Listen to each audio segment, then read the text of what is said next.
Hello all, welcome to food styling. ఇవాల్టి వీడియోలో పెళ్ళిళ్ళ స్టైల్‌లో వెజ్ బిర్యానీని ఈజీగా ఇంట్లోనే ప్రిపేర్ చేయాలంటే ఈ రెసిపీని ఒకసారి ట్రై చేయండి.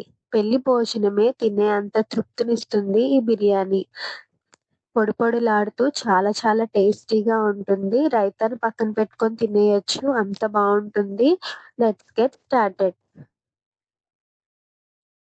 బిర్యానీ పాట్‌లో 4 టేబుల్ స్పూన్స్ ఆయిల్ వేసుకోవాలి.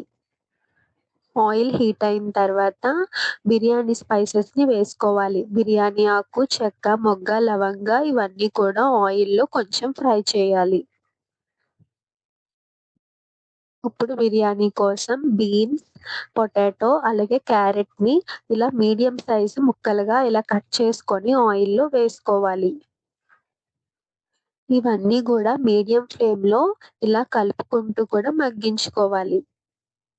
మగ్గిన తర్వాత 1 టేబుల్ స్పూన్ అల్లం వెల్లుల్లి పేస్ట్ వేసుకొని, అల్లం వెల్లుల్లిలో ఉన్న పచ్చివాసన పోయేంత వరకు బాగా కలుపుకోవాలి.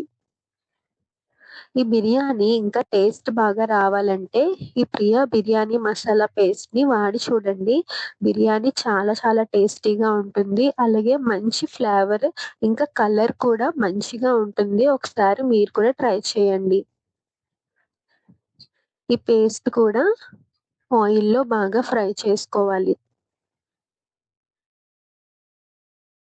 ఇప్పుడు ఈ బిర్యానీ చేయడానికి నేను 2 glasses normal rice, Sona Masuri రైస్‌ని వేసుకుంటున్నాను. నీట్‌గా వాష్ చేసుకొని, ముందుగా నానబెట్టుకొని, ఇలా వాష్ చేసుకొని వేసుకోవాలి. ఈ రైస్ అంతా కూడా ఒకసారి ఈ ఈ బిర్యానీ ఆయిల్ అంతా కూడా బాగా మిక్స్ అయ్యేలాగా బాగా కలుపుకోవాలి. నేనిక్కడ 2 గ్లాస్ రైస్‌కి 4 గ్లాసెస్ వాటర్ వేసుకుంటున్నాను. వాటర్ అంతా కూడా వేసేసుకొని మీడియం ఫ్లేమ్‌లో కుక్ చేసుకోవాలి. లాస్ట్‌లో ఒకసారి మొత్తం కలుపుకోవాలి. ఈ టైంలో సాల్ట్‌ని అడ్జస్ట్ చేసుకోవాలి. సాల్ట్ నేను 1 టేబుల్ స్పూన్ వరకు వేసుకున్నాను. మీ రుచికి సరిపడా సాల్ట్‌ని మీరు వేసుకోండి.